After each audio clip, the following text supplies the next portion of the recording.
nesse momento, direcionar tudo que se refere aos tributos na importação. Então, eu volto a palavra para a Tainá, para fazer a apresentação dos palestrantes, e aí dar início à fala. Muito obrigado, senhores. Muito obrigada, André. Eu vou apresentar agora o Sávio Paz. O Sávio, ele é graduado em Ciências Contábeis pela UNABH e pós-graduado em Logística.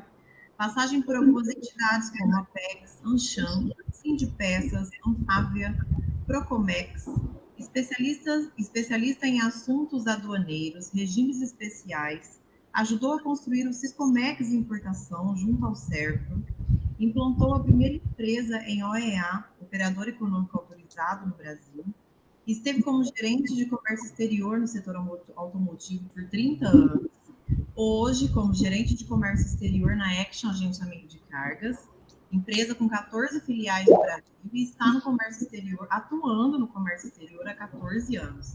O Sávio, ele é o idealizador desse projeto, que nós trataremos sobre os tributos aduaneiros na importação. Gostaria de passar a palavra ao Sávio e agradecê-lo mais uma vez por ter aceitado o nosso convite. Sávio, muito obrigada. Bom, boa tarde a todos, gente. Primeiro, é um prazer estar com vocês. Agradeço aí as palavras aí, Tainá, pelas referências que foram me dadas, né? E também agradecer ao André, juntamente com vocês dois aí pelo convite, né? Nessa possibilidade de poder estar levando algumas ideias, algumas sugestões sobre o nosso comércio exterior e as oportunidades que nos convêm, né? Então, a gente, como tem uma passagem, um histórico pelo comércio exterior em grandes empresas, a gente sabe que muitas das vezes, né, as oportunidades acabam ficando nas grandes empresas. Então, a gente está buscando aqui trazer também alguns conhecimentos para que as empresas, né, de médio, pequeno porte, possam também estar aproveitando essas oportunidades. Como eu já falei, eu tinha uma passagem por setor automotivo, por uma grande empresa multinacional, e como sempre a gente teve como meta buscar o que tem de melhor do comércio exterior e fazer dele, né, as melhores ferramentas para obter os melhores resultados, né, seja de performance no processo aduaneiro, como também da melhor forma do recolhimento dos tributos, né? A gente sabe que muitas das vezes os tributos são impostos e a gente não tem muito a não ser a recorrer através dos nossos amigos advogados aí, que onde nos restam realmente a forma mais propícia de reaver alguns pagamentos que a nosso ver, seriam indevidos. Na verdade, todo aquele conhecimento que a gente tinha, né, do setor automotivo, a gente está trazendo para o segmento da Action. Eu estou na Action há pouco mais de um ano, e a gente está fazendo um desenvolvimento forte, e nos últimos meses aí, criamos essa parceria aí com o nosso amigo e já conhecido, o doutor Fernando, né, que já é muito escolado em fazer essas webinars, esses lives que são colocados aí dentro do segmento. Na verdade, os temas aqui foram uns temas que foram criados e sugeridos por nós dois, nós colocamos as ideias e foram aceitas. Fizemos uma primeira live para o segmento do grupo nosso, onde a gente teve uma presença maciça, acho que chegou quase 200 participantes, foi bem divulgado, onde chegou até o conhecimento também de você, né, Tainá, dessa primeira apresentação. A gente já está com outros projetos também de outras oportunidades, mas, enfim, estamos aqui agora para poder apresentar para vocês, né, essas oportunidades. Então, deixo as palavras para o nosso especialista, né, o nosso doutor Fernando, que tem o dom das palavras, né, e também o dom dos mecanismos da lei, né, dos preâmbulos da lei, para poder buscar essas facilidades, né, para nós aí, né. Então, deixo para ele, faça aí, por favor, tá aí na apresentação do doutor Fernando, para que ele possa discorrer para nós aí da apresentação. Obrigado aí a todos. Estamos aí no decorrer, trocando aí algumas ideias, algumas palavras aí, provocações a gente vai colocar aí. Tá? Muito obrigada, Sávio. Antes de apresentar o Dr. Fernando, eu quero dar um recado a vocês que essa reunião ela está sendo gravada e posteriormente ela será disponibilizada na página oficial da CIRP no YouTube, tá? Então, quem quiser depois pode acessar e ter acesso, né, à gravação da reunião. Bom, então vamos lá, eu vou apresentar o nosso palestrante de hoje, Dr. Fernando, graduado em Direito pelo UFMG, mestre em Direito Tributário pelo UFMG, fundador e presidente da ABAD, Associação Brasileira de Estudos Aduaneiros, fundador e presidente da Comissão de Direito Aduaneiro da OAB Minas Gerais, 2012 a 2017, membro da Academia Internacional de Direito Aduaneiro, coordenador do curso de especialização em Direito Aduaneiro do CEDIM, professor em diversas pós-graduações sobre temas aduaneiros e tributários, autor de artigos publicados em obras nacionais e internacionais, consultor para o programa OEA, Operador Econômico Autorizado, advogado atuante há 25 anos nas áreas de direito aduaneiro e tributário. Dr. Fernando Pieri, muito obrigada pela sua participação aqui conosco, pelo aceite do convite. Eu passo a palavra a você, tá? Fique à vontade e a palavra é sua. Obrigada.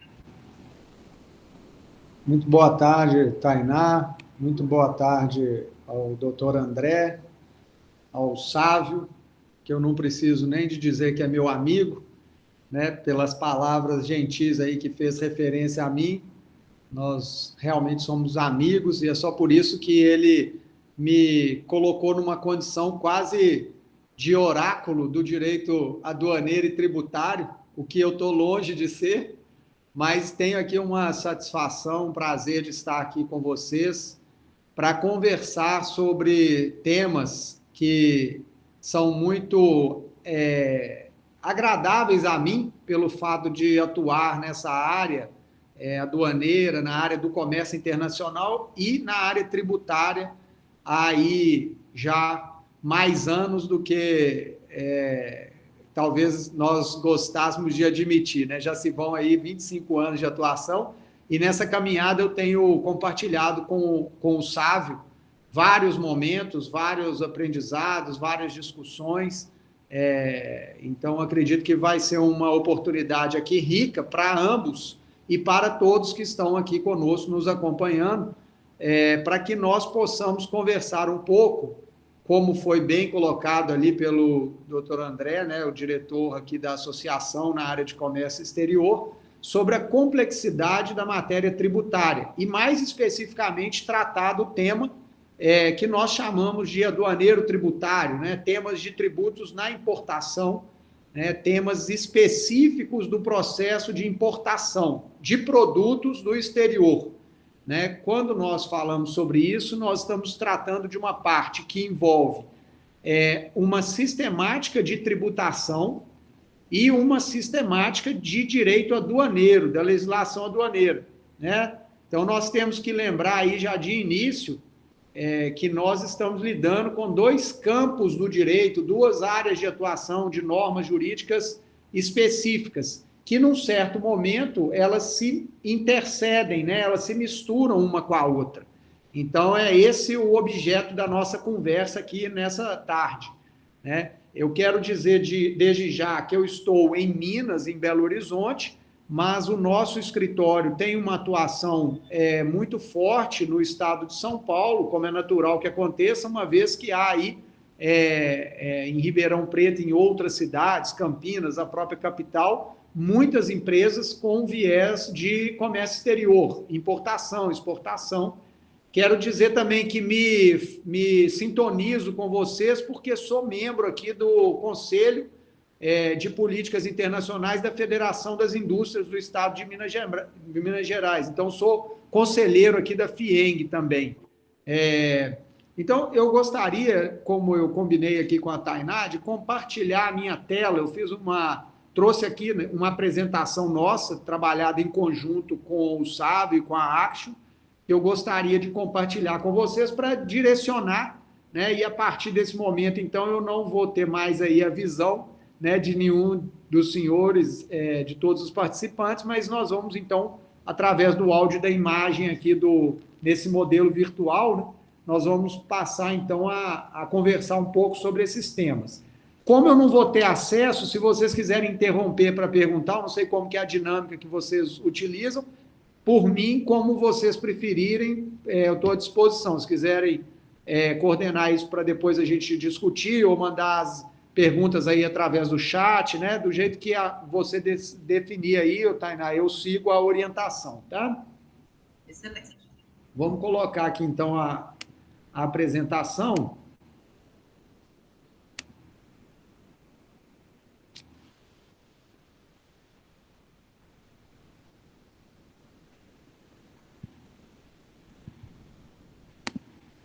Minha tela está visível aí, Tainá, por favor?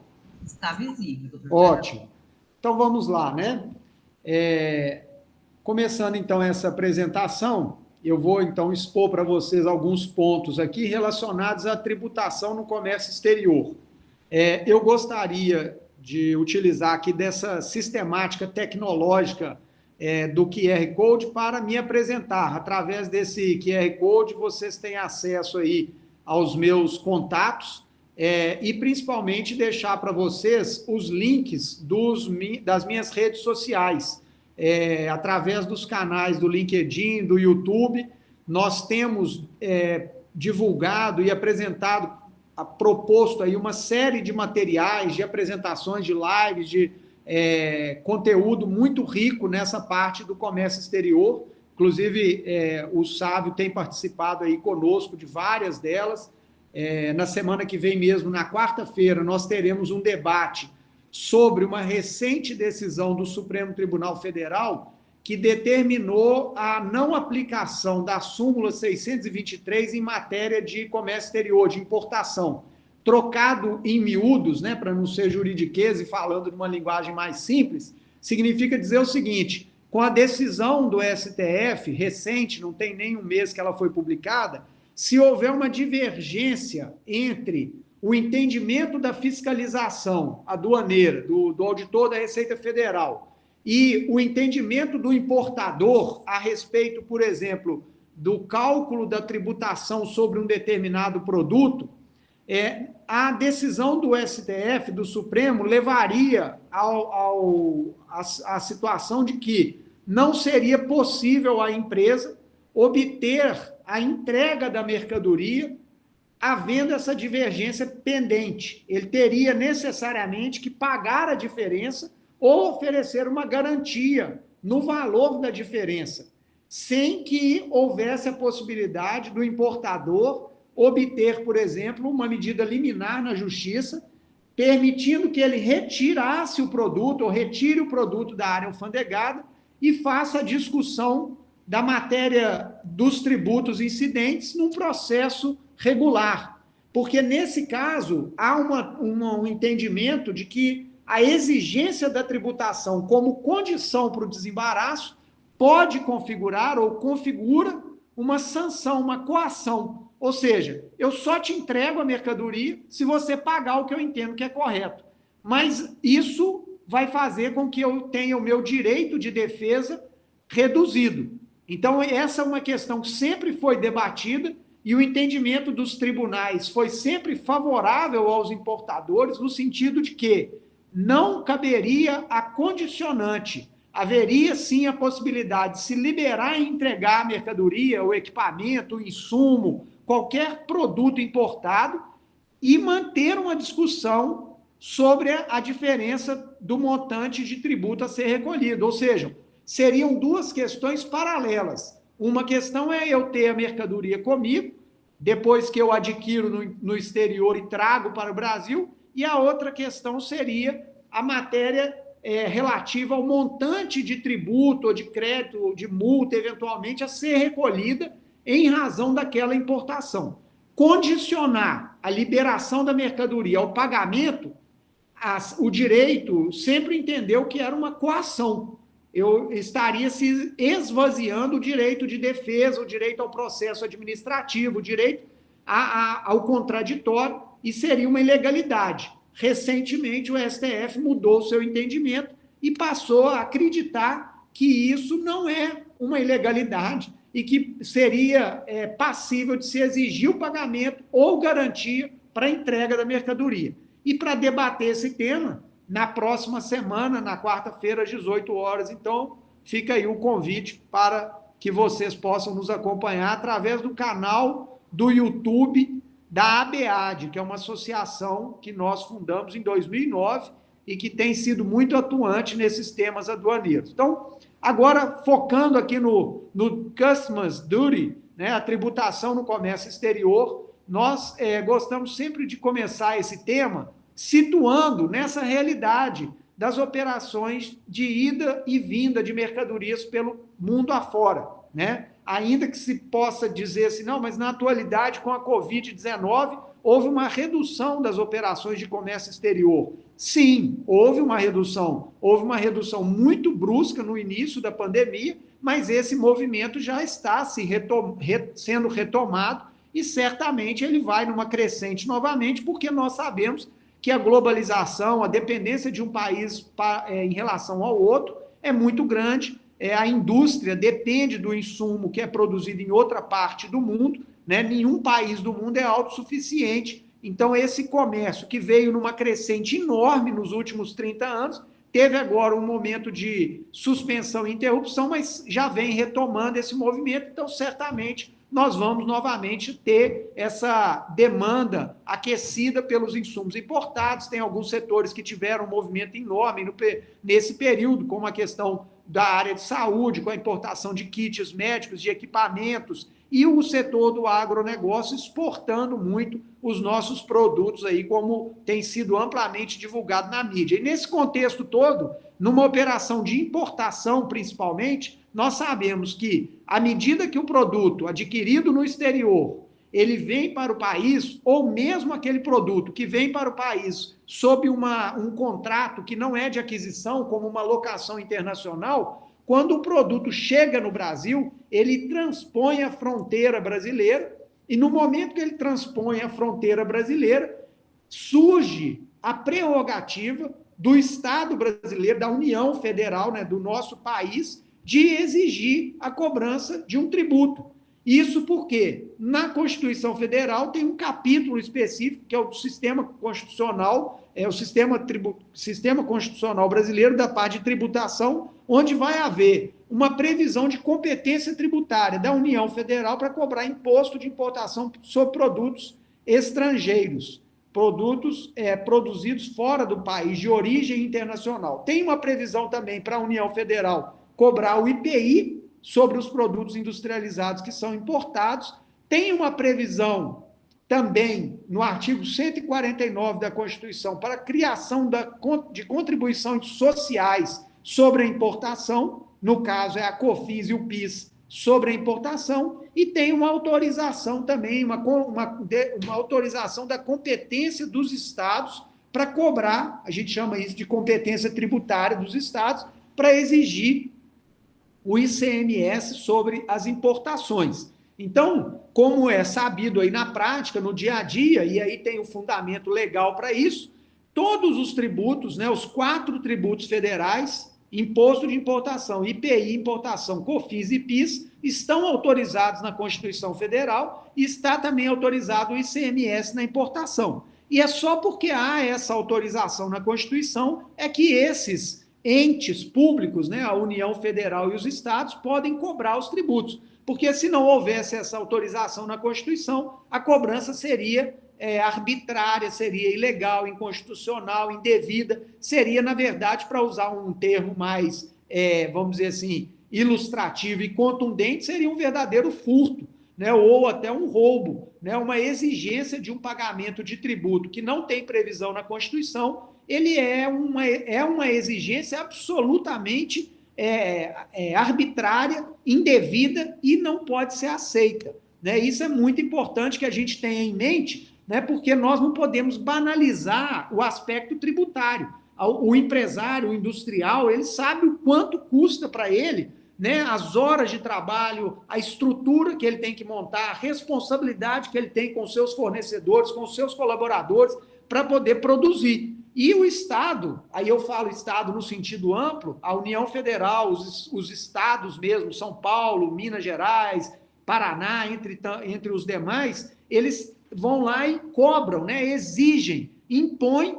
a obrigação de que essa produção, esse resultado desse esforço, gere uma receita para eles. Né? Isso é a lógica da cobrança do tributo. Ok, essa previsão, essa atividade tributária, ela é legítima desde que esteja de acordo com a Constituição Federal. Eu gosto de fazer aqui essa introdução para que nós situemos o tema. Quem muitas vezes não milita na área, né, não vamos dizer, um estudioso ou uma pessoa que tem já tem aí uma certa familiaridade com o aspecto da tributação, pode não entender, né, toda essa dinâmica. E aí a gente vê, como foi dito aí no início, da complexidade do tema, quando a gente olha para esse cenário de palavras aí, onde cada uma dessas palavras tem um conceito, tem uma previsão, né? Nós estamos falando da noventena, que é um prazo para se instituir a cobrança do tributo, nós estamos falando aqui do CARF, que é o Conselho Administrativo de Recursos Fiscais, extrafiscalidade, que é uma palavra importantíssima na matéria de tributação na importação, né? O que é extrafiscalidade? É o uso do tributo com uma finalidade que não é meramente de arrecadar a receita. O objetivo principal é que se motive uma determinada ação ou se desmotive. Se eu aumento muito a tributação, por exemplo, sobre o consumo do cigarro, eu estou dizendo para a população, para a sociedade, não consuma o cigarro. Né? Ou se você consumir, você vai pagar uma tributação exacerbada, elevada, muito alta. Ou quando eu isento, por exemplo, a importação do equipamento médico de primeira necessidade num período como esse da pandemia, eu, obviamente, estou, enquanto Estado, né, enquanto país, dizendo, importe, nós precisamos, vai haver a isenção. E assim, cada um desses conceitos, desse universo, vai tendo a sua finalidade para fazer o quê? Regular, né, um sistema tão complexo que é esse do tributo. E aqui, apenas para introdução, né, vamos dizer, para nós nos situarmos, porque muitas das ilegalidades, elas vêm exatamente disso. Existe uma hierarquia. A Constituição Federal fica lá em cima, abaixo dela vem as leis complementares, depois as leis ordinárias, as medidas provisórias e os decretos-lei, e, por fim, né, já como atos que não são do Poder Legislativo, são do Executivo, nós temos decretos, regulamento aduaneiro, regulamento do ICMS e instruções normativas, que são tão comuns na área do comércio exterior. Né, a regulamentação da maior parte dos regimes aduaneiros especiais e de N outras situações do comércio internacional acontece não através das leis, mas através de instruções normativas. Aí já vem a pergunta, uma instrução normativa, quem que produz? É o secretário da Receita Federal, é um agente público, é um servidor público do Poder Executivo, e não é um agente, não é um servidor do Poder Legislativo. E, no entanto, nós sabemos que ninguém é obrigado a fazer ou deixar de fazer nada, senão em virtude de lei. E a lei é produzida pelo Legislativo. Então, daí nós já vamos tirar uma conclusão. Uma instrução normativa ou um decreto nunca pode dizer mais do que a lei, não pode autorizar ou exigir mais do que a lei, e em matéria tributária existe o princípio que é fundamental, que é a base de tudo, que é esse princípio aqui da legalidade. Né? Então, eu não posso ter uma cobrança de tributo que não esteja definida, prevista, estabelecida num texto legal. Não é na instrução normativa, não é no decreto, é na lei. E aí nós vamos, né, eu não vou passar aqui item a item, eu já comentei aqui com você sobre a competência tributária, essa divisão dos poderes, né? Então toda a estrutura que nós temos do Estado, ela se coloca, né, ela se suporta sobre isso. A Constituição, a divisão dos poderes e os princípios constitucionais tributários.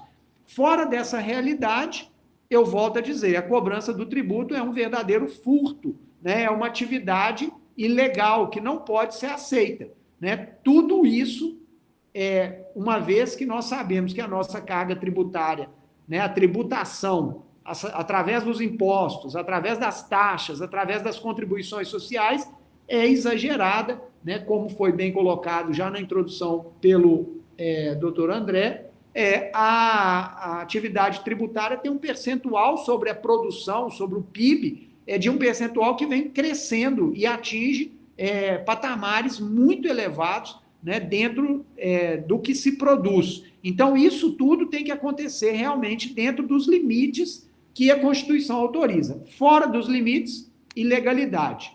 E aí, né, nós vamos aqui, então, feita essa introdução, esse cenário, né, dos conceitos aí do direito aduaneiro e do direito tributário, nós vamos analisar alguns casos concretos, né, situações específicas aí do cotidiano das empresas, das indústrias, né, que é enfrentado no dia a dia.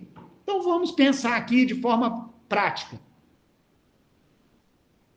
Quando uma empresa negocia um insumo com uma determinada empresa no exterior, né, um fornecedor exportador, seja na China, seja nos Estados Unidos, na Alemanha, existem várias relações que são estabelecidas, né? A de compra e venda jurídica e do ponto de vista contratual, existe a relação ligada ao câmbio para efetuar o pagamento, existe a relação jurídica da contratação do transporte internacional e etc. E essa que nasce com a vinda da mercadoria para o país. Uma vez que ela chegou, nós vamos ter o fato gerador do imposto de importação, nós vamos ter o fato gerador do IPI, nós vamos ter o fato gerador do PIS e da COFINS, do ICMS, e ainda vamos ter também, no caso do registro da declaração de importação, que é feita pelo importador no momento que ele quer nacionalizar aquela mercadoria, né, ele vai se submeter, então, ao poder de polícia aduaneiro da Receita Federal, de fiscalizar aquela operação,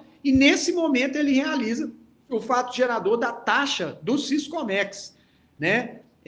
Qual é a questão da taxa? Então, eu vou passar aqui uma por uma dessas hipóteses, né? Vamos falar, então, primeiro sobre essa situação que ficou muito divulgada aí no mercado, né? Hoje em dia, o acesso à informação é amplo e restrito, né? Nós temos a divulgação das decisões, das emendas, todo mundo acaba tomando conhecimento de alguma forma, mas, por incrível que pareça, muitas vezes, nós não damos aquela devida atenção e, como o Sávio comentou, às vezes nós deixamos passar oportunidades de buscar a restituição de um pagamento que foi feito a maior do que o devido, né? Como que eu defino se o pagamento é legítimo ou não? É confrontando tudo isso que eu acabei de falar, né, do ponto de vista da cobrança, com as bases legais e constitucionais permitidas, só que eu não posso fazer isso, como vocês bem sabem, né, como foi dito também aí anteriormente, eu não posso simplesmente dizer o seguinte: eu estudei a legislação da taxa do Siscomex, a legislação, ela, a meu ver, né, na minha opinião aqui do Fernando, no meu CPF, número tal, eu entendo que ela é ilegal, né? O aumento que a taxa teve nos últimos anos é ilegal, e por isso eu vou simplesmente parar de pagar.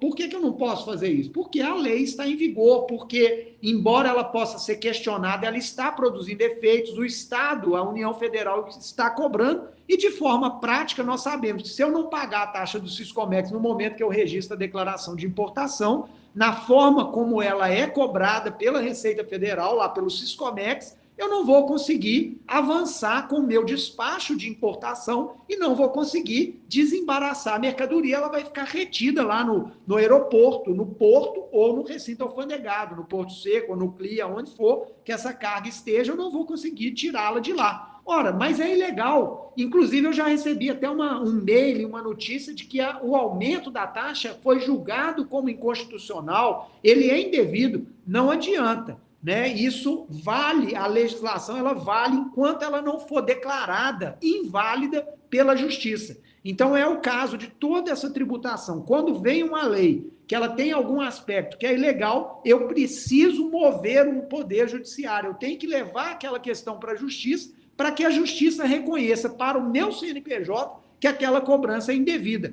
Foi o que os importadores vieram fazendo desde o ano de 2011, quando houve um aumento indevido da taxa do Siscomex. Essa taxa que é cobrada no registro da declaração de importação, ela foi criada em 1998, através da Lei 9.716, só que ela teve um aumento em 2011, um aumento de percentual de mais de 500%, e houve, nesse aumento, duas ilegalidades. uma delegação da competência para aumentar através de uma portaria, que é um ato do Poder Executivo, e principalmente o índice de aumento percentual foi muito alto, muito maior do que o custo do serviço ligado a essa taxa. E aí o Poder Judiciário começou a dar decisões da ilegalidade desse aumento. E essas decisões foram sendo repetidas nas instâncias, né? Vocês sabem que o Poder Judiciário também tem uma instância inicial, né, que é chamada Justiça Federal, no caso da matéria da legislação federal, depois vai para um tribunal, que é regional, depois do tribunal nós temos os tribunais superiores, que é o STJ e o STF. Então, a discussão ela vai galgando, ela vai subindo como degraus até chegar lá no último degrau, na instância superior máximo, que é o Supremo Tribunal, que tem 11 ministros, e o número ímpar é exatamente para quando há uma discussão que chega no empate de 5-5, nós, né, contribuintes, cidadãos, temos aí uma decisão definitiva, ainda que seja por 6-5. Então, essa matéria da ilegalidade da taxa do Siscomex, ela começou na primeira instância, caminhou todos os degraus aí, chegou no STF, e o STF deu uma decisão favorável aos contribuintes, num recurso extraordinário, entendendo que o percentual utilizado para o aumento, esse percentual de 500%, ele é indevido. E com isso, né, todas as empresas que já tinham entrado, todos os importadores que tinham ajuizado a ação, passaram a ter direito de recuperar o pagamento indevido dos últimos 5 anos, antes da data que ajuizaram a ação, e mais o período que a ação levou. Então, digamos que alguém ajuizou a sua ação no ano de 2011, quando teve o aumento. Não tinha retroativo, mas enquanto essa discussão perdurou, e ela só acabou agora, a empresa teve o direito ou de deixar de pagar o aumento indevido, ou agora, com a decisão final, tem o direito de reaver todo o pagamento indevido dos últimos anos, desde o aumento, desde quando teve o aumento. Por quê? Entrou com a ação na hora certa, lá no início. E agora, se eu ajuizar a minha ação, qual é o espaço que eu posso retroagir? Toda retroação em relação ao pagamento indevido, os efeitos aí do período que eu posso buscar, são sempre de 5 anos. É um período que nós, né, advogados, chamamos de período decadencial.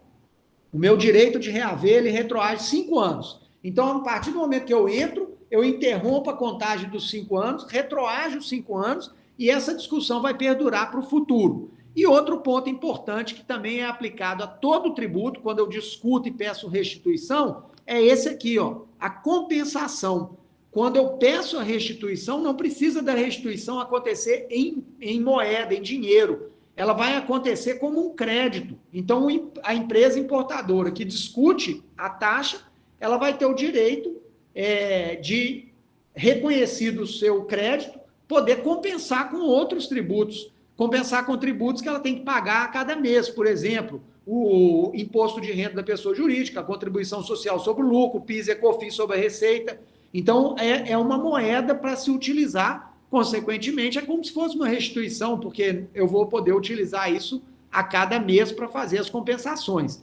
Então, aqui tem essa previsão, né? Inicialmente o valor era de R$30, mais R$10 por adição, e com o aumento passou a ser de R$185, mais R$29,50 por adição. Esse aumento foi de 500% em relação às DIs e de 400% em relação às adições. E essa situação, então, foi discutida, como eu comentei, né, com os argumentos técnicos que se podia trazer, e teve decisões aí favoráveis. Aqui tem um exemplo, né?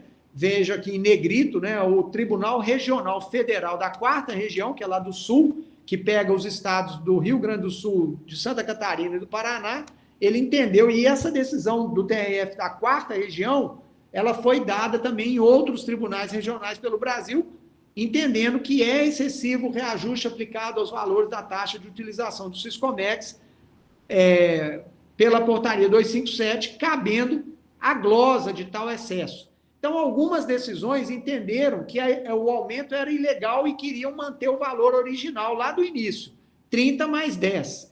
Outras decisões entenderam que o percentual é que estava exagerado, mas que havia possibilidade, porque de 98 a 2011 tinha aí um período grande, então havia possibilidade de se atualizar essa taxa, utilizando, por exemplo, o INPC, Então, esse valor deveria ser, o percentual de aumento, ele deveria ser, por exemplo, 131%, que é o INPC desse período. Então, teve decisão tanto num sentido quanto no outro. A decisão do STF, que é a que fechou essa discussão, foi no sentido de poder atualizar, mas não nesse percentual tão elevado. Então, essa é a decisão do STF, né, que foi dada agora em abril de 2020, reconhecendo essa ilegalidade.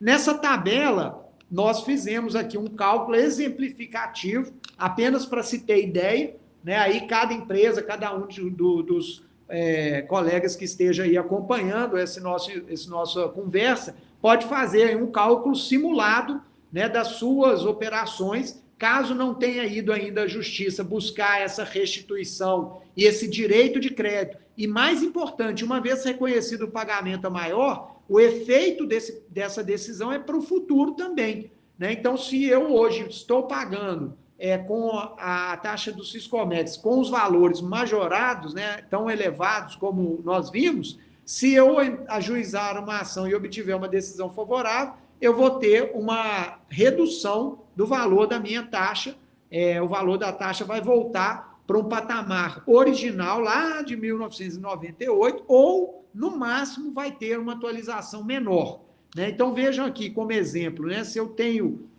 considerando essa diferença, paga maior, R$ 174,50 por DI, considerando o valor original, né, o valor original 40, o majorado 214,50, se eu tiver aí uma média de 30 DIs registradas por mês, no período de um ano, eu vou ter essa diferença de 62.820, né, e em 5 anos eu vou chegar a ter aí um valor de 304.100. São cálculos só exemplificativos, né, considerando, inclusive, que tem as adições, dependendo das importações, eu posso ter um volume grande, então isso pode gerar um valor de recuperação importante, né, que a empresa vai poder usar como um recurso e nada mais justo, né, porque o que nós estamos dizendo não é nem uma questão de buscar algo além, né, do que eu tenho direito, é o direito da empresa. O pagamento foi julgado a maior, o Supremo Tribunal Federal, que dá a última palavra, diz: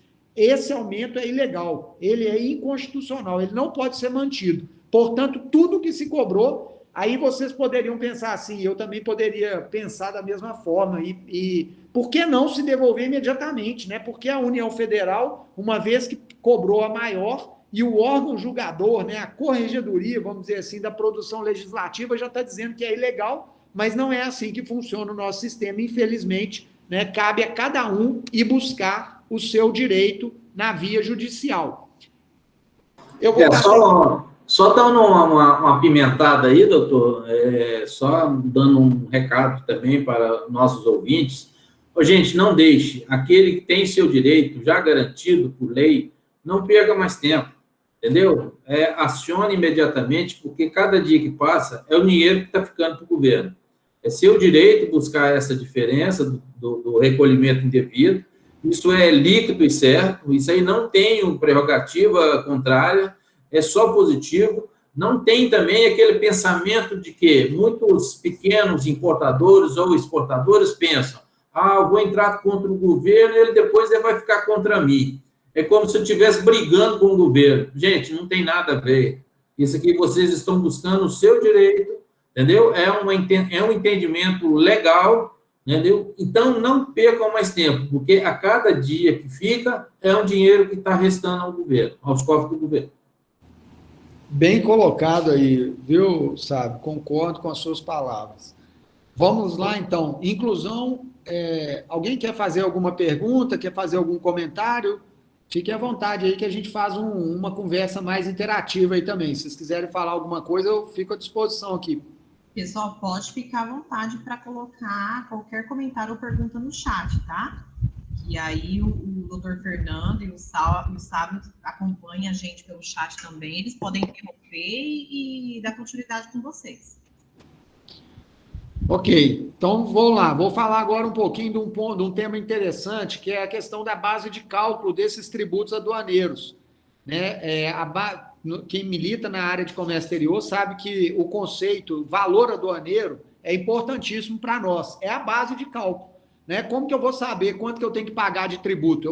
Isso eu falo muito quando estou dando aula, né? Às vezes em curso de especialização ou pós-graduação no direito aduaneiro ou tributário, eu falo que o imposto de importação é sui generis, né? É o imposto mais complexo que tem na sua estrutura. Para se saber a base de cálculo, eu tenho que pegar um tratado internacional, que é o GATT, que vai definir que é valor aduaneiro. Para eu saber qual é a alíquota, eu tenho que trabalhar com o sistema harmonizado, que vai definir qual que é a NCM, qual que é a classificação fiscal. Né? Eu tenho que usar o câmbio do dia do registro da DI, e assim vamos, né? Com vários aspectos para complicar essa nossa matemática. Então, no caso do imposto de importação, o conceito de valor aduaneiro, que é a base de cálculo desse tributo, é um conceito internacional, vem de um tratado internacional. E o Brasil incorporou esse tratado em 1994 e admitiu que a base de cálculo para o imposto de importação é o que se entende a nível internacional no Acordo de Valoração Aduaneira como valor aduaneiro.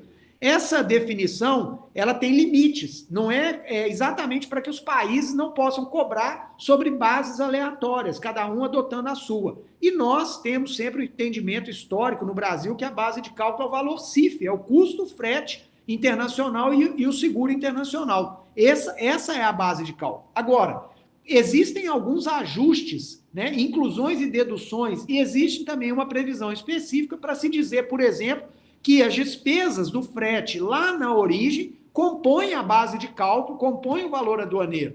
Mas o entendimento é de que o limite, aqui tem um dispositivo que vai nos ajudar, o limite desse conceito do valor aduaneiro, aqui do artigo 7º do GATT, é exatamente a despesa até o porto de destino. Então, as despesas de transporte ligadas à movimentação da carga depois que a mercadoria chegou ao país, ao porto de destino, ao aeroporto de destino, elas não compõem o valor aduaneiro. No entanto, existe uma instrução normativa da Receita Federal, a instrução 327, que vai dizer, né, e aqui tem à disposição esse slide, está mostrando o acordo de valoração, dizendo o seguinte, ó, vejam, é o custo do transporte das mercadorias importadas até o porto ou local de importação, até. E depois o artigo 77 do regulamento aduaneiro também tem essa previsão, despesa de transporte até o porto. Daí para frente, né, as despesas, por exemplo, da capatazia, que é a movimentação da mercadoria no local de descarga, ela não deve ser incluída no conceito do valor aduaneiro. E, no entanto, como eu disse lá atrás, na questão da hierarquia da norma, se nós temos um conceito internacional que foi adotado no Brasil, tem um status hierárquico acima de uma instrução normativa, ela não pode querer ampliar o conceito, porque senão ela está criando um tributo novo, sem uma previsão legal. E foi isso que a IN fez, a IN 327 de 2003. Ela previu aqui, ó, como vocês podem ver aqui no parágrafo 3º, que os gastos relativos à descarga da mercadoria também deveriam ser incluídos no valor aduaneiro. Isso suscitou, né, provocou uma série de discussões e nós viemos tendo ao longo dos anos várias decisões favoráveis. E esse é outro aspecto muito relevante. A matéria tributária e a matéria tributária no comércio exterior, ela começa com uma discussão, a empresa muitas vezes vai à justiça, obtém uma decisão favorável, começa a adotar a cobrança dos seus preços, compor os seus custos baseado naquela decisão favorável, e a jurisprudência, como ela vai de grau em grau até chegar no STF, ela muda, né, criando uma situação de insegurança. E ela realmente pode mudar, sim, né? Isso faz parte do sistema. Então, é preciso que a empresa também tenha, né, cautela e cuidado, discuta, mas faça isso com sabedoria, com a cautela necessária, porque ela não pode supor que, simplesmente porque entrou com a ação, teve uma liminar, teve uma dispensa, por exemplo, de incluir no valor aduaneiro essa parcela da capatazia, porque você pode pensar assim, mas quanto que é essa capatazia? Isso vai dar pouca coisa. Não dá pouca coisa. Né? Se fizer o cálculo, o valor de cada embarque, de cada operação, de cada custo de movimentação na área portuária, incluído no valor aduaneiro e aplicada a alíquota do imposto de importação sobre esse valor, vai gerando ali como se fosse, né, pequenas parcelas de pagamento indevido. Essa discussão, ela chegou até o terceiro andar desse nível aí da justiça, que foi lá no STJ. Eles vinham dando decisões favoráveis. E aí, recentemente também, nesse ano, nesse recurso especial, mudou o entendimento por uma votação super apertada de 5-4. E agora nós estamos aguardando um recurso extraordinário para o STF para mudar essa jurisprudência que hoje é desfavorável. Hoje, então, por 5-4, a Justiça entendeu que pode incluir a capatazia na base de cálculo. Só que você poderia pensar assim, né? Então, não vale a pena eu discutir. Pense bem, né? O período de retroatividade das decisões é de 5 anos. Se você tem operações de importação e essas operações dependem da movimentação da carga na área de porto, né, e tem a capatazia, você está pagando algo que pode ser indevido. Então, valeria muito mais a pena, por exemplo, a empresa com essa realidade, ajuizar uma ação, calcular esse montante e efetuar algo que é muito simples, depositar o valor em juízo, né, para se resguardar, porque isso assegurará a ela, caso a decisão do Supremo seja favorável, retroagir um período maior. Né? Porque vamos supor o seguinte, se eu não discuto agora e fico esperando acontecer igual a taxa do Siscomex, que já acabou no STF, e eu espero aí por mais 1 ano, por exemplo, significa que meus 5 anos de retroatividade, eles vão perder 1 ano lá de trás. Eu vou ter perdido aí um período de pagamento maior.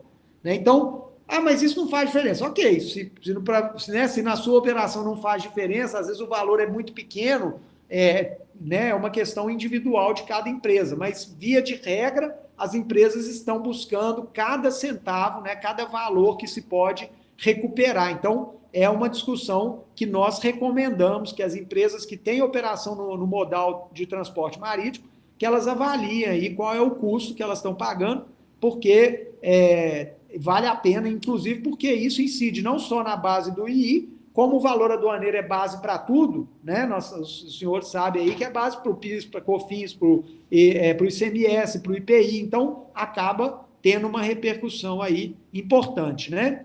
Então aqui tem uns trechos, depois nós vamos mandar disponibilizar para todos essa apresentação, então tem alguns trechos aqui da decisão do Supremo e a discussão entre os ministros, né? Uma discussão aí acalorada, como se fosse uma verdadeira final de campeonato paulista aí, com 2 times disputando e um 5-4, infelizmente, contra o nosso time, né? Infelizmente, contra aquilo que nós entendemos que é correto. Eu queria aproveitar para dizer também que só mencionar, né, que nós temos aqui também algumas situações que não dizem respeito à discussão a nível judicial. Eu vou comentar na próxima, que além desse slide, nós temos um outro relacionado ao ICMS da importação, e eu vou comentar com vocês, só para que eu não esqueça, que é interessante também mencionar. Então, aqui é mais uma discussão, né, uma terceira tese, então, uma terceira linha de raciocínio. Nós falamos da taxa do Siscomex, nós falamos da capatazia, inclusão na base de cálculo, no valor aduaneiro, e agora o que eu quero dizer para vocês é que a cobrança do PIS e da COFINS na importação, ainda hoje, né, ela tem uma parcela inconstitucional que pode ser discutida. E tem a ver com um tratamento desigual entre a tributação que incide sobre a importação e a tributação que incide sobre o produto no mercado nacional. Nos acordos internacionais, e no GATT especificamente, tem um princípio que é do tratamento isonômico. Então, toda tributação que incide internamente pode incidir na importação. Mas se eu tenho um tratamento de isenção no mercado interno, eu tenho que dar isenção para a importação também. Os países assinaram, concordaram, exatamente para não haver uma desigualdade no tratamento, né? E o exemplo mais clássico desse princípio é em relação à importação de bacalhau. O bacalhau, historicamente, tem um convênio do CONFAS que isenta o comércio do bacalhau, ele é isento do ICMS. E os importadores tinham que pagar ICMS na importação do bacalhau. Aí algum deles entrou com a ação na justiça, invocando esse princípio da igualdade, do tratamento isonômico, e conseguiu ter êxito, e um êxito definitivo. Então, qualquer importação que é feita de um produto que é isento no mercado interno, ele deve ser isento também. Então, é um princípio importantíssimo aí, que vale para todos os países, e ele se aplica em relação ao PIS e COFINS. Como o PIS e COFINS interno, ele tem uma sistemática, e na importação ele tem outra sistemática, a alíquota é maior, já se discute que há um tratamento desigual. E essa discussão é uma discussão nova, né, que vale a pena ser bem analisada e bem conhecida, porque ela pode vir a ser no futuro uma espécie de taxa do Siscomex. Então, ao invés da taxa que hoje já tem anos e anos de discussão, essa está num ponto de largada, vamos dizer assim, para poder conseguir ter êxito aí, né? É um tema que compara a tributação de PIS e COFINS no mercado interno, em que o STF disse que não pode incluir o ICMS, né? Uma questão de tributação interna, e aí, no caso da operação de importação, embora não inclua, aumentou a alíquota para compensar a decisão que no passado foi para tirar o ICMS. Aparentemente existe uma complexidade aí nesse entendimento, mas quando a gente debruça sobre isso, dá para perceber que, de fato, está ofendendo esse princípio, né? As alíquotas são maiores do que a do mercado interno e por isso que tem essa não adequação aí ao princípio isonômico, né? Vou passar aqui para uma tese, uma discussão, na verdade, já tem decisão do STF, né? Essa nem é uma ideia, não, é uma posição já consolidada, né? Que atinge muitas empresas, né? Eu imagino que muitas pessoas que importam, que estão aí nos assistindo nesse momento, ou utilizam, ou já utilizaram, ou já ouviram falar das importações através das tradings, né? No passado, quem tem mais tempo aí de atuação na área de comércio exterior, ouviu muito a guerra dos portos, né? Santa Catarina oferecendo inúmeros benefícios, o Fundap no Espírito Santo, e atualmente, né, era isso que eu queria comentar, a instituição de benefícios fiscais, ela hoje é legal, né, prevista na Lei Complementar 160 de 2017, e vários estados têm concedido os benefícios fiscais na importação. Então, hoje você tem, por exemplo, a possibilidade de obter um regime especial em que você importa com o diferimento do ICMS na importação, né? Você não vai recolher R$1 de ICMS na importação, nem a ST, né? O imposto fica diferido e no momento que a empresa industrializa e depois dá saída no produto final, ela tem créditos presumidos, né, concedidos pelo Estado de forma legítima, prevista na legislação, para que o ICMS final, né, o ICMS que vai ser realmente recolhido, ele tenha percentuais, por exemplo, de 3%, quando a alíquota normal do produto seria 12% ou 18%, a alíquota vai estar destacada na nota, mas existe toda uma construção prevista na legislação, autorizada pelo Estado, hoje válida no Brasil todo, né, por conta da Lei Complementar 160 de 2017. Então, vários estados têm esse benefício, já era concedido por outros no passado, mas era de uma forma ilegal e atualmente foi, né, isso já vem desde 2017, o estado no qual eu estou localizado, Minas Gerais, entrou nessa sistemática e hoje concede aí benefícios fiscais, incentivos dessa natureza, sem discussão judicial, sem nenhuma situação como essa. O estado do Rio de Janeiro também tem lá os seus benefícios, o estado de Santa Catarina tem, o estado de São Paulo é menos, né? É o estado que tem o maior poder aí na indústria nacional, então acaba que ele abre menos mão para atrair investimentos, mas hoje isso não é algo ilegal. O fato é que, no passado, quando esses benefícios eram concedidos de forma ilegal, havia uma grande discussão, né, dos estados que eram destino dessas importações feitas por trade.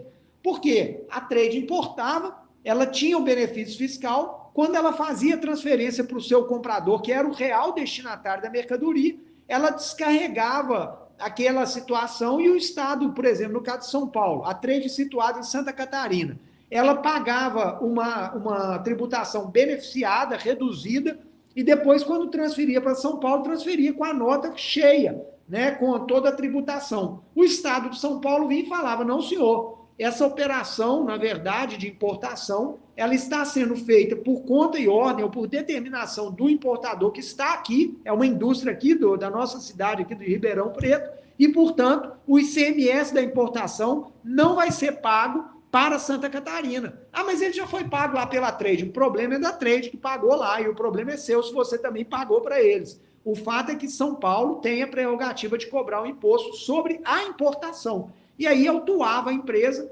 aplicava multas, atualização, etc. Por quê? E o estado de destino físico da mercadoria importada, ele aplicava uma legislação, a Lei Complementar 87/96, num determinado dispositivo que dizia que o estado credor do ICMS da importação deveria ser o estado onde ocorresse a entrada física da mercadoria. Então, se a Trade desembaraçava e já mandava o produto imediatamente para a sede da empresa em São Paulo, o ICMS da importação não deveria ser do estado onde estava o importador, a Trade, sim do estado do destino final. Essa situação causou discussões pelo Brasil todo sobre essa matéria, até que, recentemente, nesse ano também, no período da pandemia, o STF publicou uma decisão num determinado julgamento, definindo isso e reconhecendo que existe a operação de importação indireta por conta e ordem, por encomenda, e que o tratamento tributário em relação ao ICMS da importação deveria ser diferente em cada uma dessas hipóteses. Então, ele definiu o seguinte: se a importação é direta, então quem importa, revende, distribui, utiliza, industrializa, essa empresa é o importador e é o local onde ela está, que é o local que define o estado credor. Se a importação é por conta e ordem de alguém, então é aquela indireta, né, operação de importação por conta e ordem, existe um importador e existe um real adquirente, inclusive esse real adquirente é quem promove a importação do ponto de vista financeiro. O ICMS da importação não deve ser pago para o estado onde está o importador, deve ser pago para o estado onde está o real adquirente. Ok. Outra hipótese, importação por encomenda. No caso da encomenda, a importadora nacionaliza a mercadoria e depois faz a revenda no mercado interno. A diferença dessa para direta é só que eu já sei para quem eu vou vender, ele é o encomendante. Nesse caso, o STF falou o seguinte: não, o ICMS da importação é devido na sede do importador, onde ele estiver. Então, as trades, né, que têm os benefícios fiscais situados nos estados, elas passaram a ter aí uma segurança jurídica reconhecida pelo STF, no sentido de que o ICMS é devido no local onde elas estão, desde que seja uma operação em que ela nacionaliza e depois ela transfere a mercadoria, né? Para melhorar a situação dessas trades e, consequentemente, de empresas que importam através da trade com os benefícios fiscais, e isso, via de regra, pela nossa experiência, dá uma diferença grande em relação ao ICMS, vale a pena analisar e conferir. O que acontece? A legislação da importação por encomenda autoriza que o encomendante antecipe o pagamento do produto, quase que igualando, né, de certa maneira, com a questão da importação por conta e ordem. Quem lida com essa matéria entende melhor, né, esse tema. Quem não lida muitas vezes tem dificuldade porque é uma série de pessoas aí envolvidas, né? O fato é que essa discussão também teve um fim aí, foi favorável, na minha opinião, para delimitar, para deixar clara a situação e evitar tanta insegurança e tantos riscos aí quando as empresas faziam operações através de trade, utilizando importadores em outros estados, etc. Eu estou me sentindo aqui, né, como diz que tem uma brincadeira que quem faz algum tipo de apresentação assim diante do computador fica como se fosse um médium numa mesa mediúnica perguntando: vocês estão aí? Vocês estão me ouvindo? Aqui, Fernando. Estamos aqui recebendo aqui essa excelente aula, doutor Fernando. Eu acho que é o seguinte, o que eu estou falando, o assunto é bem complexo, né? A gente sabe disso. É por isso que a gente, como um prestador de serviço, de agenciamento, né, de especializado em operações aduaneiras, né? É por isso que a gente está intermediando, porque a gente sabe que os assuntos, né, de assuntos jurídicos, legais, eles são realmente muito complexos. Né? Por isso que a gente entra no meio exatamente para poder facilitar, igual tem a CIF também, que está fazendo o mesmo trabalho aí, para levar, né, aos seus associados né, uma facilidade a mais, uma interpretação a mais, ou saber até a quem recorrer, né, numa hora de uma necessidade. Eu já estou vendo até alguém publicando aqui algumas coisas aqui sobre recuperação também das DIs no sistema. Enfim, eu acho extremamente importante.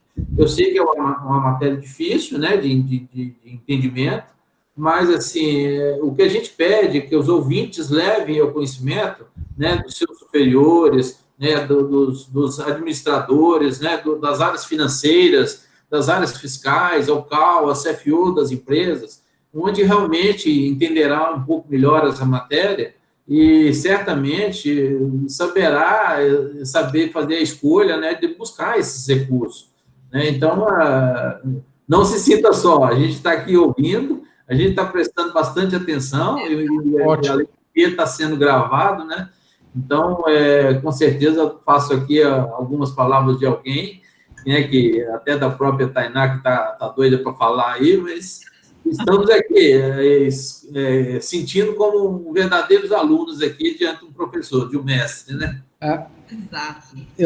Eu fico muito satisfeito com as suas palavras, sabe, no sentido de que vocês estão acompanhando aí comigo e que, na verdade, é isso mesmo que você bem colocou. Aqui são temas que merecem análise, estudo, e a ideia é só mesmo trazer as oportunidades, né, e permitir que haja depois um contato posterior com a Action, com a associação, com a CIP, conosco, para que nós possamos detalhar melhor, explicar e olhar no caso concreto como que essas situações podem serem aplicadas, né? Então, eu vou avançar aqui, nós temos, se não me engano, só mais duas temas aqui, são bem rápidos aqui, a gente pode passar para um bate-papo aí, eu tiro a apresentação aqui também da tela, tá?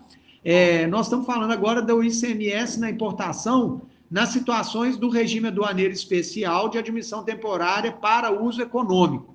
Né? Primeiro, vamos falar o seguinte, o que é um regime aduaneiro especial? Né? Isso é um tratamento diferenciado que a legislação aduaneira federal, né, legislação do governo federal, da União Federal, prevê para situações em que há um objetivo extrafiscal, como eu comentei lá no início. Então, um famoso aí, que talvez muitas empresas associadas utilizem, é o drawback, né? É um regime aduaneiro especial, permite importação do insumo para um processo industrial destinado à exportação, né? Então, ele tem um objetivo maior, né? Por que não tributa logo na entrada e dá suspensão dos tributos federais e tem também previsão para o estadual? Porque o objetivo é estimular a indústria nacional a produzir e exportar, né? E tornar o produto mais competitivo no exterior. Então, o regime aduaneiro especial, existem vários no nosso país, um deles é o drawback e um deles também é a admissão temporária. Como o próprio nome diz, é a entrada de um determinado produto, né, no caso, por um tempo específico, sem tributação, e depois ele vai ser devolvido para o exterior. Só que existe um específico que é admitir temporariamente o equipamento, uma máquina, um bem de capital, um bem que possa produzir ou prestar serviço no país. Esse bem, ele tem que ser trazido sem a aquisição, sem a transferência da titularidade. Então, vamos pensar o seguinte, como de fato nós vivenciamos com um cliente nosso numa situação. Eles estavam sendo contratados para trabalhar na construção de um porto no Rio de Janeiro e eles precisavam de dragas. As dragas seriam utilizadas temporariamente para aquela obra e não justificava para essa empresa comprar as dragas e pagar tributação sobre o valor total. E o que eles preferiram fazer? Um contrato de locação internacional com quem possuía a draga no exterior, né? E fizeram a locação do equipamento para usar na obra no Brasil. Através desse modelo, eles pagaram uma tributação proporcional ao tempo de permanência do bem no país, condicionado a que o bem fosse usado nessa prestação de serviço. Então, isso é basicamente esse modelo aí da admissão temporária para uso econômico, né? Ou pegando um outro exemplo também, que nós já tivemos oportunidade de acompanhar, empresas do setor aéreo, elas possuem contratos de admissão temporária para utilização econômica, leasing operacional de helicópteros, aeronaves, etc., para prestar serviço no país e não ter que pagar a tributação integral. Então, é um regime muito interessante. O mais interessante é o seguinte, os estados muitas vezes querem cobrar ICMS quando esse bem chega no país. e não tem direito de fazer isso. Por quê? Porque o ICMS ele é eminentemente imposto cobrado sobre compra e venda. É circulação de mercadoria, ainda que iniciada no exterior. Então, eu não posso ter incidência do ICMS na entrada de um bem no país que não está sendo comprado, adquirido pelo importador brasileiro. Essa cobrança é ilegal. Então, qualquer situação que alguém, né, algum importador já tenha vivenciado de equipamento que trouxe em admissão temporária, se pagou ICMS, pagou, vamos dizer assim, porque o Estado cobrou, não tinha outra opção, mas, na verdade, do ponto de vista de estrutura, né, do sistema tributário, aí, essa cobrança é totalmente indevida, pode ser afastada para renovação de admissão temporária, pode ser pedido restituição. Essa é uma outra... Doutor Fernando, se me permite, queria fazer uma pergunta sobre isso. Essa ilegalidade é exclusivamente sobre o ICMS ou não? A ilegalidade da cobrança, nesse caso, é exclusivamente em relação ao ICMS, porque ela está ligada ali ao fato gerador do imposto.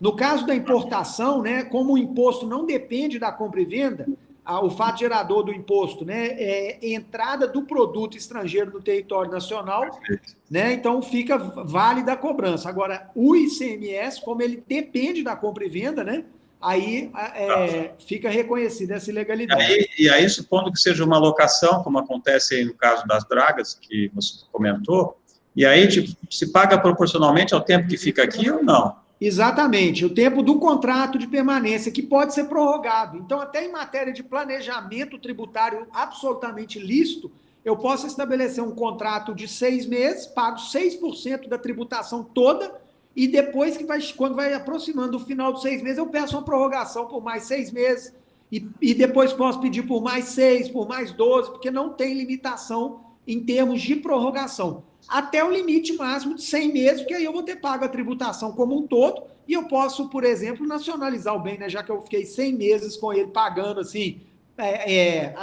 por períodos, né? Ao final, é uma maneira inteligente de parcelar a tributação, né? Eu posso... É claro que aí eu tenho várias nuances, aí, vários aspectos, que eu tenho que ter um contrato de locação internacional, etc., né? Mas eu acho que a pergunta do doutor André é bem oportuna, que eu já tenho provocado também, né, doutor Fernando, sobre isso aí, porque a gente entende, né, que da mesma forma que o produto ele está entrando no país de uma forma não de aquisição, mas como de empréstimo, ele também não deveria ter os tributos, né, os federais, né, então, quer dizer, quando eu estou falando, entendimentos, né, quando eu estou falando, gera realmente, assim, uma dúvida, considerando que eu não posso nem escriturar contabilmente como um produto, como uma aquisição, né? Então, por que de recolhimento dos tributos federais? Eu sabemos que o fato gerador é o registro da DI, mas naquele momento eu estou falando em DA, né? Que é uma admissão, né? Então, são coisas ainda que a gente ainda pode levar aos nossos especialistas aí uma boa discussão, viu, doutora? E o que eu penso, Sávio e doutor André, que foi muito bem colocado por vocês, essa discussão é muito rica, é que, na verdade, mais do que tudo, eu entendo que o contribuinte brasileiro, em especial o importador, ele tem que ter atenção com tudo isso e, eventualmente, levar a questão para o judiciário. Eu não preciso esperar, na minha avaliação e a recomendação que eu dou para os meus clientes, é isso. Eu não devo esperar uma decisão transitada em julgado absoluta sobre uma matéria.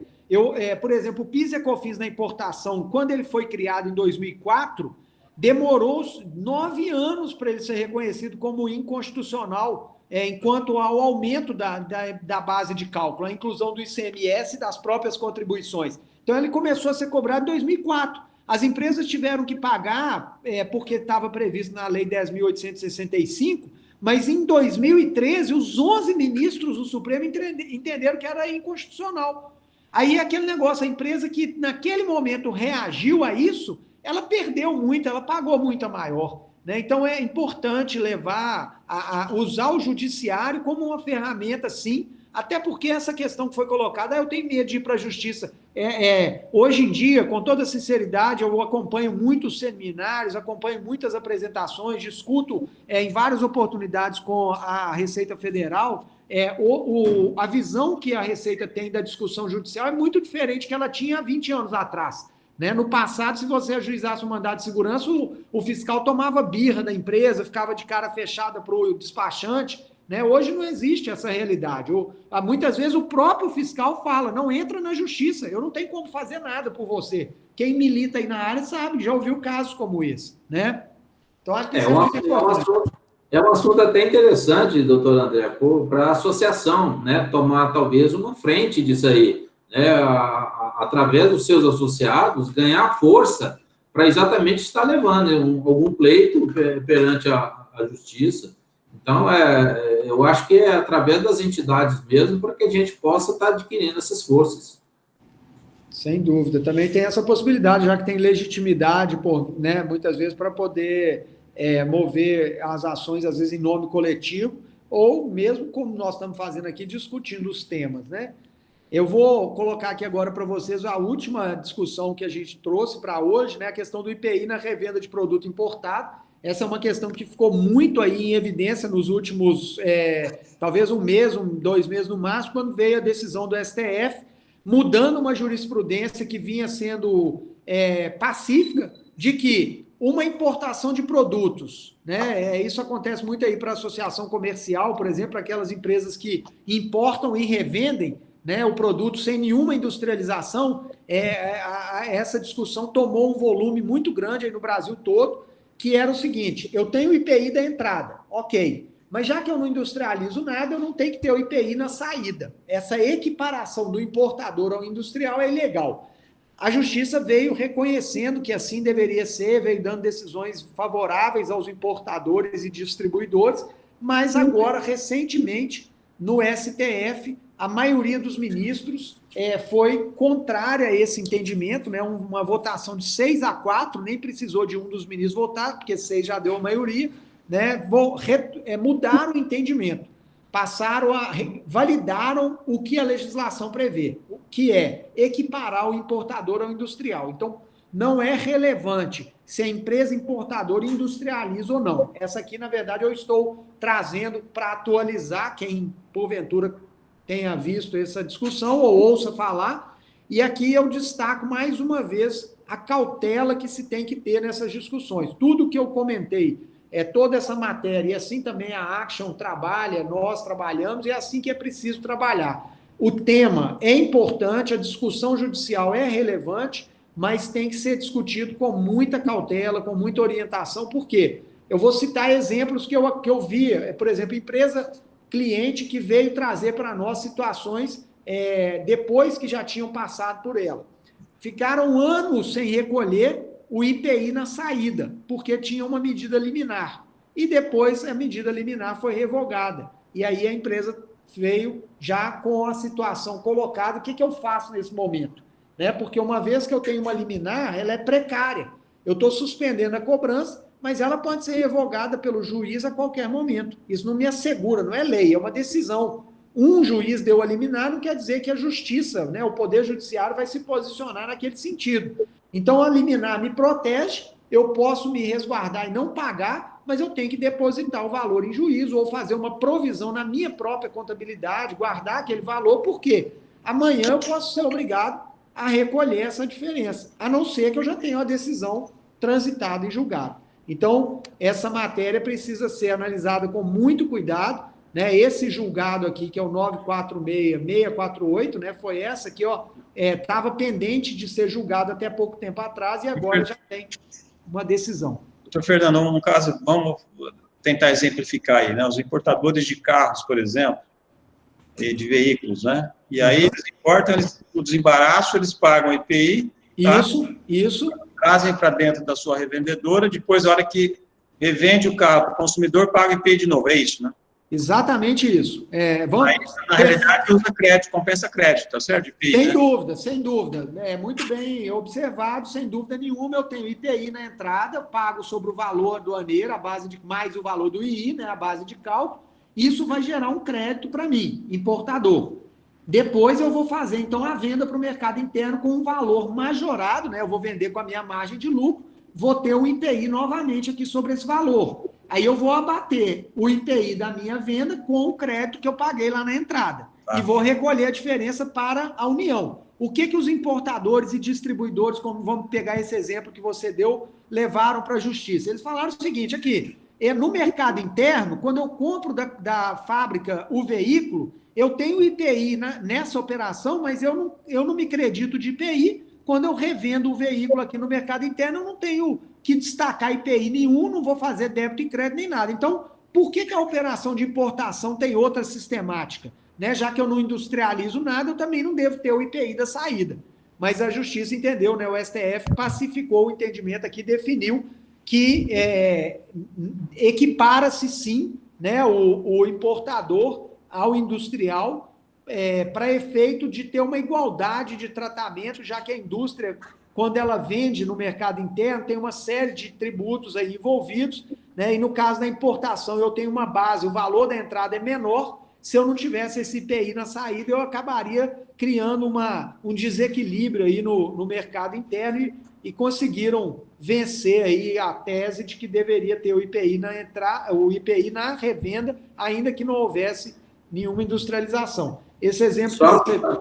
Só um exemplo aqui, para que a gente não deixe um mau entendimento para os nossos ouvintes, o setor automotivo ele tem, né, a suspensão do IPI quando for utilizado para o processo produtivo. Aí toda a cadeia, ela é que a gente chama de IPI monofásico, né? Ele tem toda a suspensão, né, seja das autopeças ou das montadoras, né, para que só lá no final que seja a incidência do IPI. Agora, o caso específico nosso aqui, é que nós estamos colocando aí os atos da revenda, porque muitos ainda utilizam o aspecto de revenda sob entendimento de IPI, né, doutor Fernando, o senhor sabe muito bem disso, muitas empresas adotam o sistema de embalagem como processo de industrial, né, traz o produto para a revenda, mas faz somente uma mudança do invólucro, uma troca de embalagem, colocando aquilo como um processo industrial para que seja beneficiado de outros regimes, né, de aduaneiros, como o drawback. Sem dúvida, sem dúvida.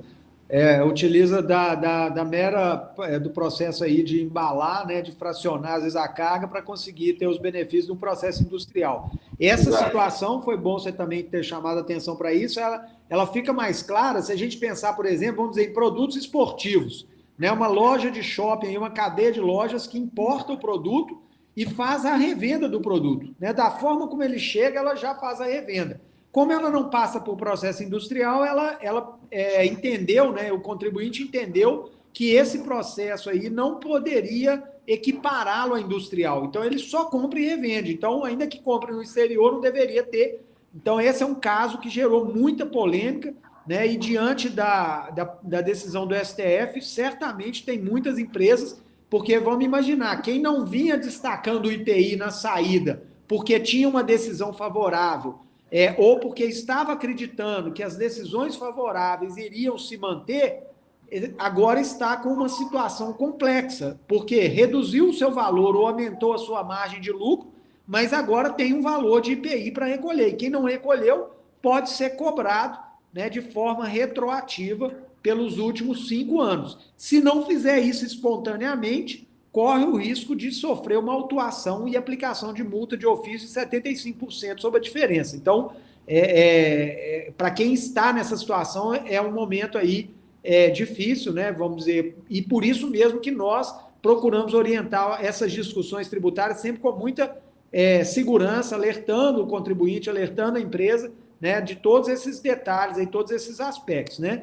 Aqui eu trouxe só mais uma observação, porque às vezes tem empresas que são OEA, foi mencionado aí no currículo do Sávio, né, essa experiência que ele tem do setor automotivo de mais de 30 anos, né, trabalhando como o chefe da área de despacho de comércio exterior da Fiat, né, eu posso mencionar aí que é notório no mercado. Ele trabalhou com a questão do programa OEA, também ajudou empresas a se certificarem como operador econômico autorizado, que é um tratamento diferenciado que a Receita Federal concede para empresas que têm um grau de conformidade maior. Essa é uma certificação muito interessante, mas é um assunto talvez para um outro encontro, né? Mas às vezes a empresa é OEA e ela fala assim, será que se eu entrar com a ação judicial isso vai trazer problema para mim? Eu não posso entrar?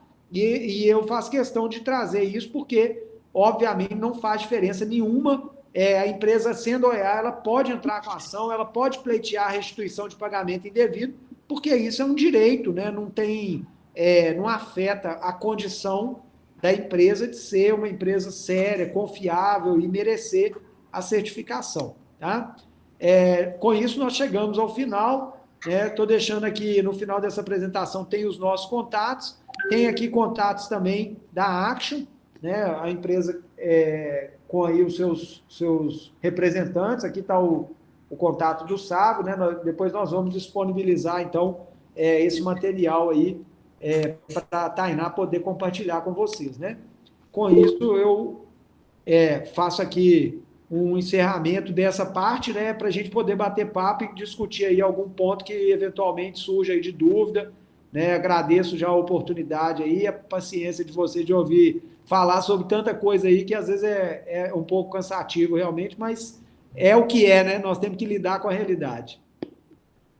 Muito obrigada, Fernando. Pessoal, teve uma pessoa que perguntou aqui no chat. Vamos lá. Onde a aula ficará gravada. Ela vai ser disponibilizada na página oficial da CIRP, no YouTube.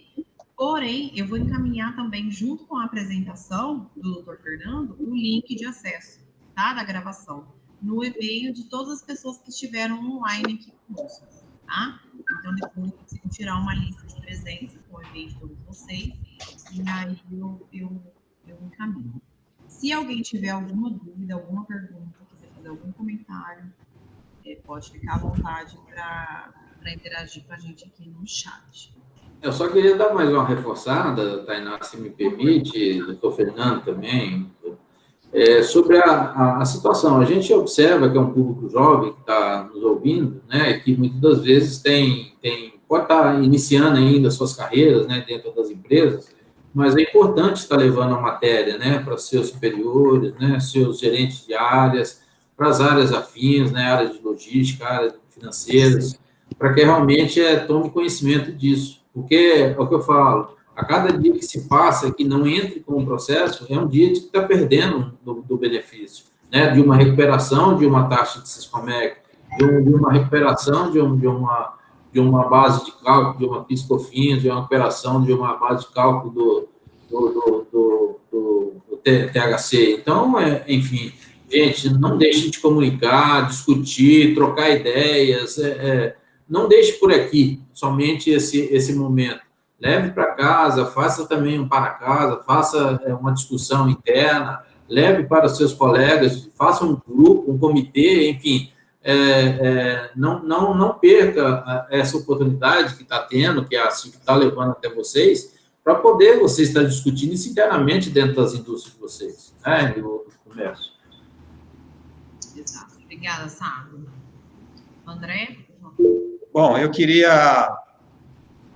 Parece que tem uma pergunta já aqui, não? Tem uma pergunta no chat. Tem. Vamos para ela essa pergunta final, Tainá, depois você passa para mim, por favor. Tudo bem. É uma pergunta do Ricardo Braga, para o Fernando. Eu estou vendo aqui. Vou primeiro agradecer, então, o Ricardo aqui, né, a pergunta, que pontuou aqui sobre a tese do PIS e da COFINS, essa que eu expliquei, se ela já tem algum avanço em termos de judicialização.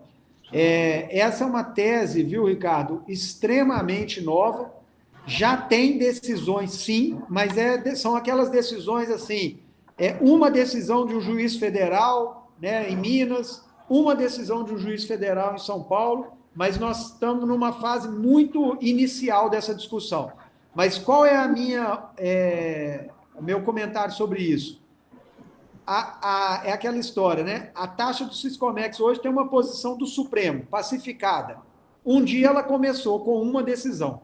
Então, a questão é avaliar, a tese é confiável, ela é boa, né? Uma tese que se sustenta, né? O entendimento ali é algo que merece uma atenção, e aí eu digo, né, a minha visão, com a experiência que nós temos dessas discussões, se fosse um importador, eu prestava atenção nessa possibilidade, eu acho que ela tem uma sustentação importante, mas ela é bem inicial, tá?